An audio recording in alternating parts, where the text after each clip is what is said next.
How y'all doing once again? It's your boy L Dog. Just here to talk about Monday Night Raw. Last night was the season premiere for Monday Night Raw. Triple H flexed all his production muscles. Every bit of it. Great show, great show. First off, of course, they started off with the Bloodline. Bloodline had a really good segment, entertaining segment, very funny. Basically, of course, all of them came down to the ring, dripping in gold, as usual. So, Roman has the microphone or whatever like that. Roman get to talking that tribal chief shit. You already know how he do.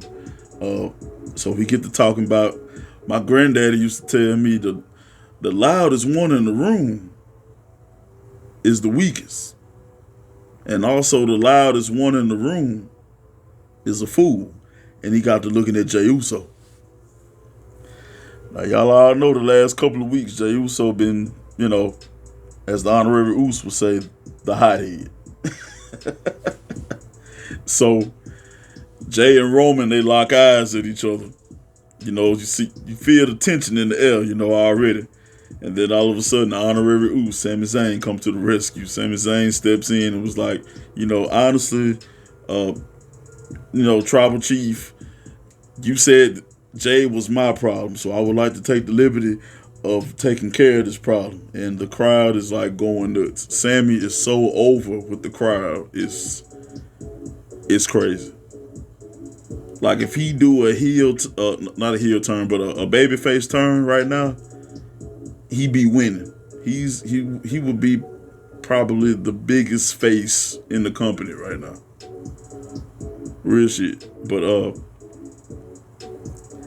so they get to talking or whatever like that, and Roman steps to the side with Paul Heyman. Basically like, Sammy, I'm gonna let you handle it. Since you say you're gonna handle it, I'm gonna let you handle it. And Jey looking at Roman like, you joking with me, right? You ribbing with me, right? We family. Roman like, don't look at me. Talk to him. And it's just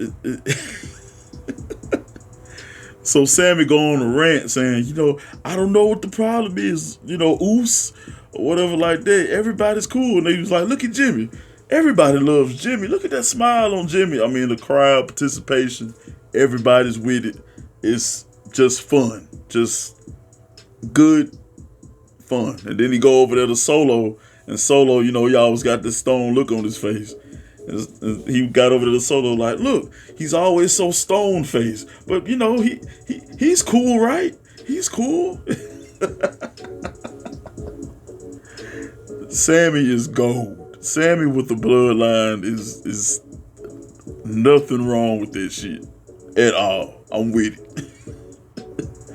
But, so all of a sudden, Matt Riddle music hit, and Riddle come down there, and Riddle's like, basically, talking about, I beat Seth Rollins in the fight pit last night, bro.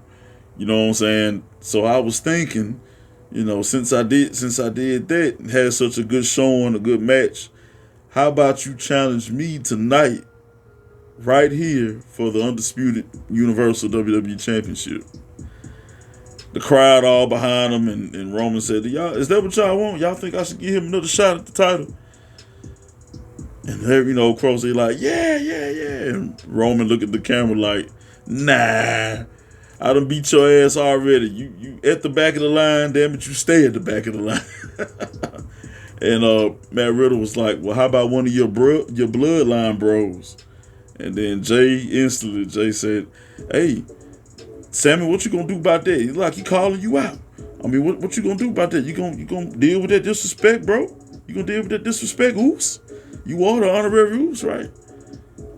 So ultimately, the challenge has been made. The challenge has been accepted. Riddle versus Sami Zayn, and that was the main event.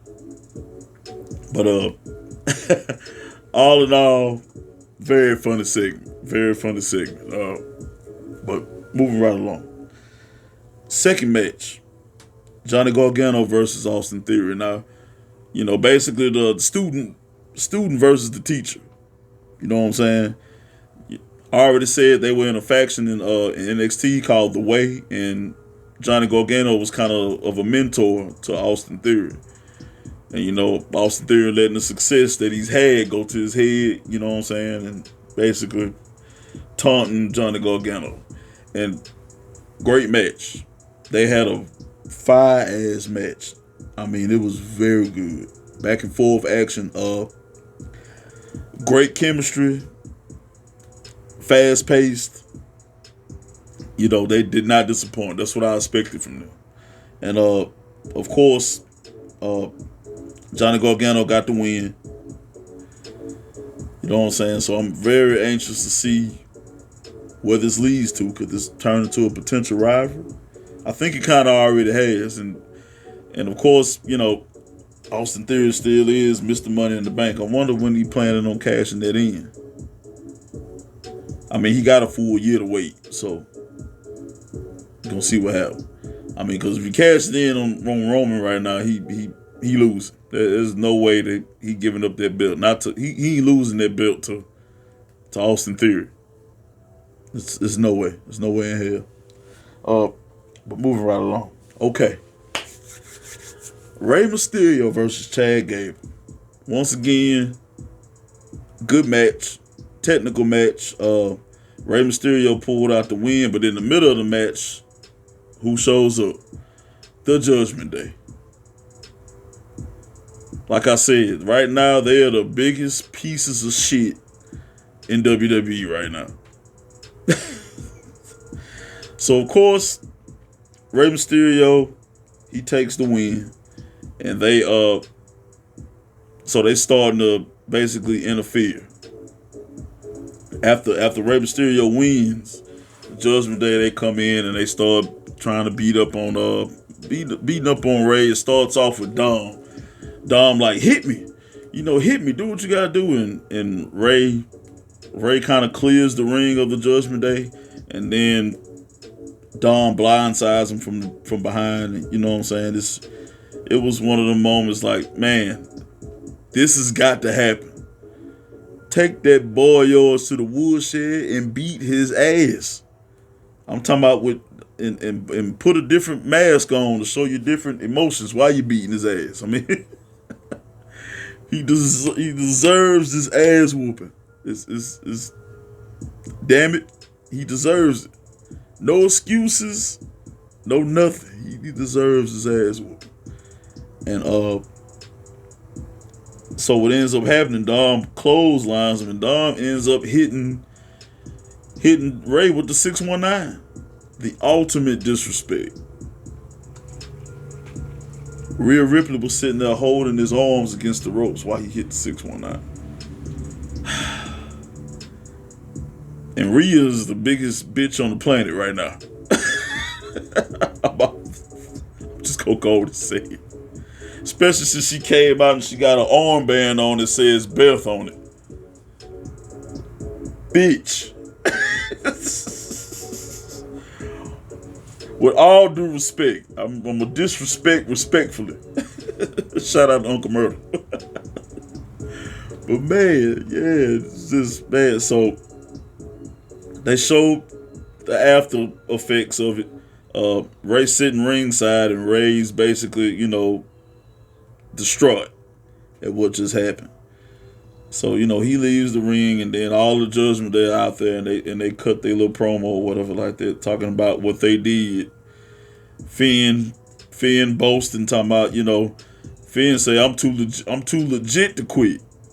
I was like, all right, Finn, all right. Talking about he made Edge say I quit. And then they showed the concerto to Beth Phoenix again. I was like, man. When Edge come back, Jesus, he putting these some bitches in the hospital. I'm talking about he's dismantling them one by one by one. Damn it. Take it back to the Attitude Era. Rhea can catch it too. Rhea definitely need to catch it. It don't need to be Terminate on site. It need to be SOS, Spear on site. That's what it's going to be. Hashtag. Edge, if you use that, I want my shell. I'm just saying. I understand. Everybody, all the Judgment Day need to get this work. But Finn gets to talking. He's still boasting and bragging, and he gets to AJ Styles about, because he offered AJ Styles a spot to join the Judgment Day. And we all know AJ ain't going for that. AJ ain't going for that shit. So he calls out AJ. AJ music hit. Get in the ring, and AJ starts to talk about my brother's keeper and talking about you're right, you know what I'm saying? And I was like, man, if he joined the fucking Judgment Day, they gonna be dominant. But he goes to kneel down, basically pledging his allegiance to the Judgment Day. And then he goes to hug Finn, and while he's talking about him joining or whatever like that, and while he's hugging Finn, he's got the mic in his hand, AJ, and AJ was like, when I said brothers, I wasn't talking about you. And all of a sudden, son of a bitch, Luke Gallows and Carl Anderson, they are back. The club reunites. The crowd went insane. And it was a standoff between them and the Judgment Day. And Dominic stepped up and was like, how dare you, disrespect the Judgment Day. You know who we are. And bop. Right? Lost it.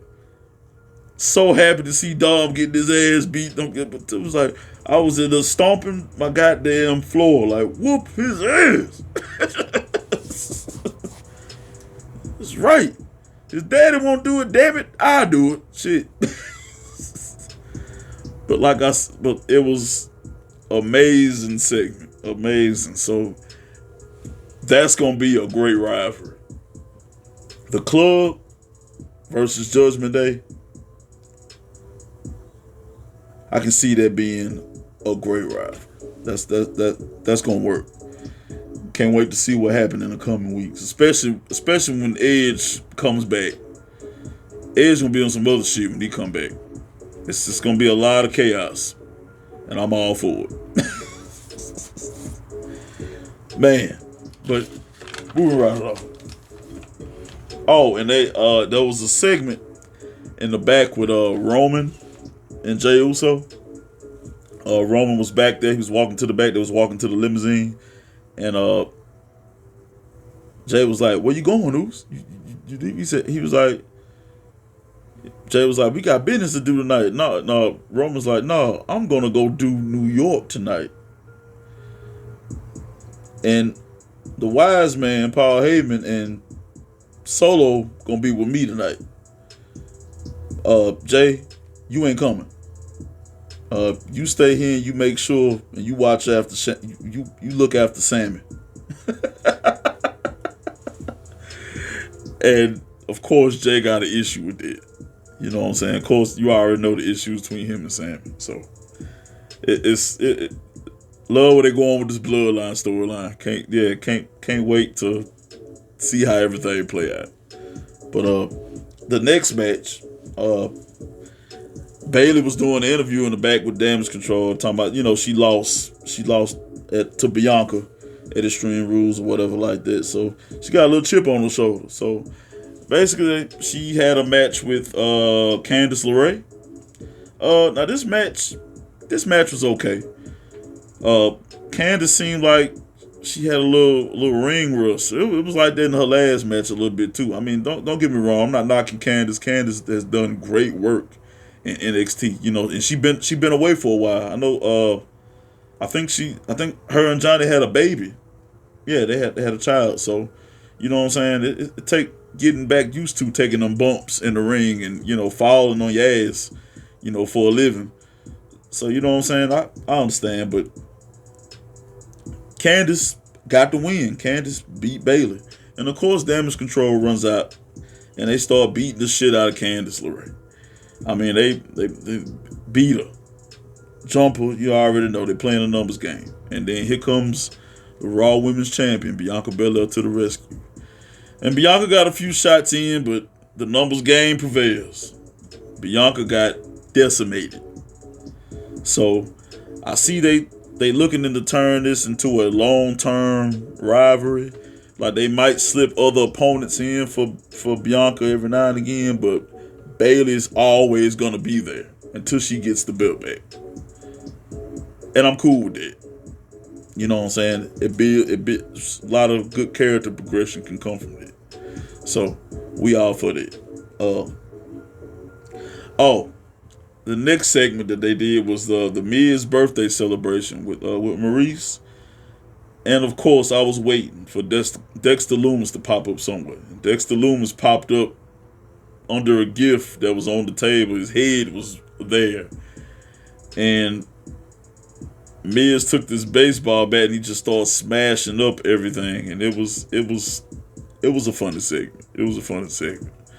For the last couple of weeks, Dexter Lumis been tormenting Miz, and he gets him and he chokes him out, and he just sit there and gently rubs his face like he a psychotic stalker, and he's obsessed with Miz. And it's been pretty damn funny. And if you don't know who Dexter Lumis is, check another NXT call up. He's done great work in NXT. Definitely knew he was gonna get called up sooner or later. And love what is going with him and Miz. It's a good segment. But moving right along.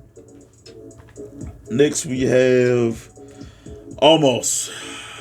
They put him in another handicap match against two jobber guys, and he squashed them. Honestly, this is getting kind of old. They need to hurry and do something and give him an opponent. I know he left for a little bit, for a short period, to polish up his wrestling moves, but I think he has potential if they just book him correctly. He already got one of the best mouthpieces in the business, MVP. MVP can talk his ass off. Motherfucker can sell ketchup to a lady in a white dress. I mean, I'm just saying. He's up there. To me, he's up there with Paul Heyman. MVP knows how to talk. You know what I'm saying? But Almost, I'm looking at him, and the only thing I'm seeing is Braun Strowman. Like, what are we waiting on? Let's go. Let's do it. Make this happen.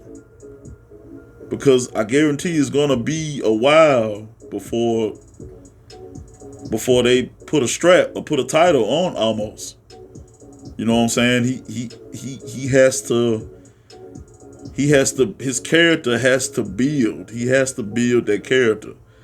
He can't just be this big Nigerian giant that doesn't say anything but and one word answers. You know what I'm saying? He got to be, he got to kind of, he got to progress.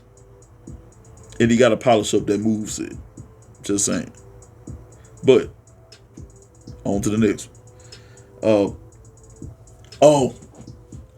So as y'all all know, if y'all watched last Monday Night Raw, Bobby Lashley and Seth Rollins for the United States title happened. Okay, so Bobby came down to the ring, the entrance or whatever, and he got to talking about his past opponents that he's had and how he's a fighting champion, stuff like that. And then all of a sudden, Brock fucking Lesnar. What the fuck? I was like, damn. I said, didn't this motherfucker just leave? Well, I guess it's cool. I guess it's cool because my thing about Brock Lesnar is they always bring him back and they put him in the title picture. And he doesn't need to be in the title picture every fucking time he comes back. So, this is what I'm talking about. Put him in some just matches. It don't have to be for the title. Just put him in some matches. Because I was like, is he gonna, I said, and I already seen what was gonna happen. So Brock Lesnar got in there and F5 Bobby Lashley twice, and then he put the Kimura lock on him and basically crippled his ass. So the EMTs come down there and they're trying to help Bobby Lashley. They're trying to escort him out. All of a sudden, Seth Rollins' music hit. I was like, I already see where this is going. Seth Rollins get in the ring and he get to taunting Bobby Lashley, talking shit. Oh, you said you're a fighting champion. You know, you're a piece of shit, and you're no soldier. And then that's what got him. And he was like, Seth Rollins was like, you're a disgrace to the United States, to the country, and to the title, and blase, blase. Which Seth Rollins, the architect, the visionary, a revolutionary. Anyway, in this situation, the architect basically baited his ass into taking that match. And Seth Rollins is your new United States champion. So, and then I'm figuring, okay, I knew this was going to happen. That means Cody Rhodes is on his way back. Think about that. Think about, and then it'll be for the U.S. title.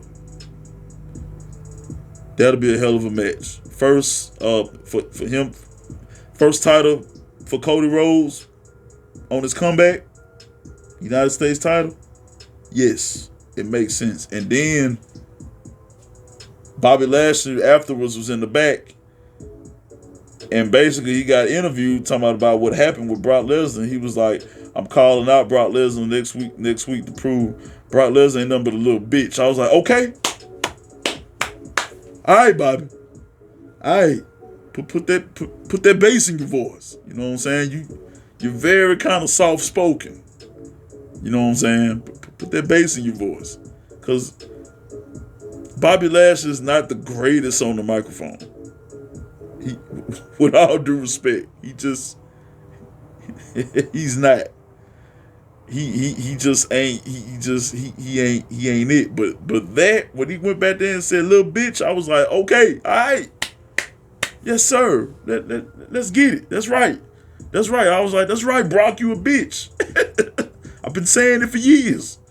but whatever.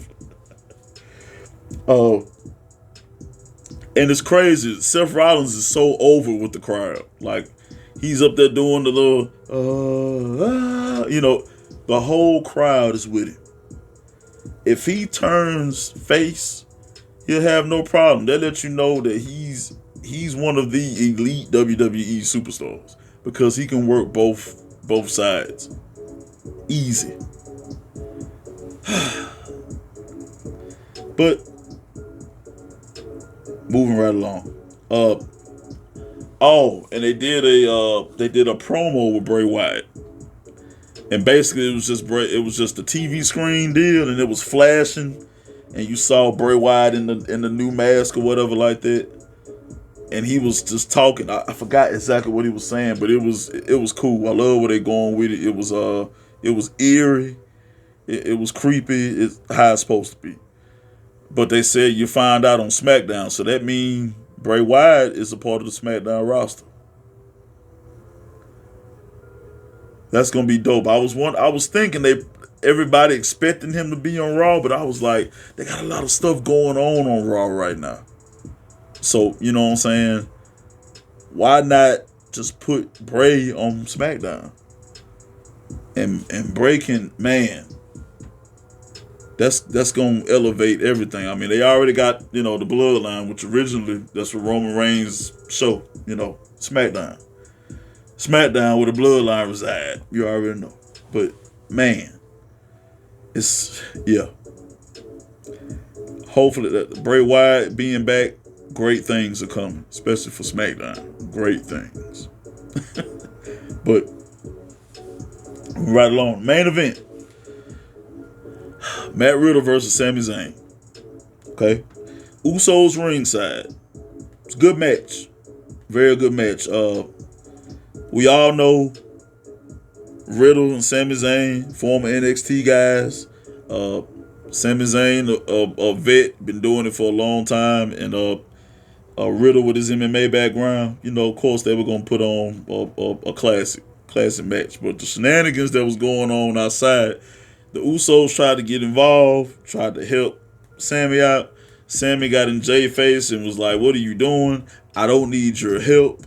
Which ultimately, Sammy ended up losing. Riddle hit him with RKO. Okay. Jimmy trying to help, and Jay like, "No, he said he don't need our help. He said he got it." He did say that. So, gonna see what the tribal chief have to say about that Friday. But like I said, this was a great show. The season premiere, Triple H pulled out all the stops. And the last thing, the closing of the show, they did the DX reunion. And you know that, man, took me back to my childhood. Love DX. We all done got in trouble for the crotch shot, the suck it. We all done got in trouble for that shit. And of course, you know, Billy Gunn wasn't there, you know, because he in AEW. But they did. But the crowd mentioned it when you know, they came out, did their entrance, and you know, it was Triple H, Shawn Michaels, X-Pac, and Road Dogg, and you know, Road Dogg did his thing. You know, it's you know, tag team champions of the world, the Road Dogg Jesse James, and then he put the crowd to the air. The badass Billy Gunn. Hey, New Age Outlaws. You already know. And you know, they did they shenanigans or whatever like that. You know, basically it was just a send off. You know, and they ended it. You know what I'm saying? Shawn Michaels like, you know, if you're not, no, Triple H started it off. You know, let's get ready to suck it. You know, crowd went nuts. Shawn Michaels came back. He was like, and if we're here and if we in this ring 25 years from now, be sure to put us on out of our misery. And if I start laughing, and if you're not down with that, we got 2 words for you. Suck it. My boys. Yes, sir. But all in all, Monday Night Raw was a great show. It was a good show. But y'all let me know what y'all thought about it if y'all watched it. And y'all let me know if y'all looking forward to SmackDown, see what happened on the continuing storylines with Bray, especially with Bray Wyatt. And make sure y'all like and subscribe. God bless the Fed. Whoa.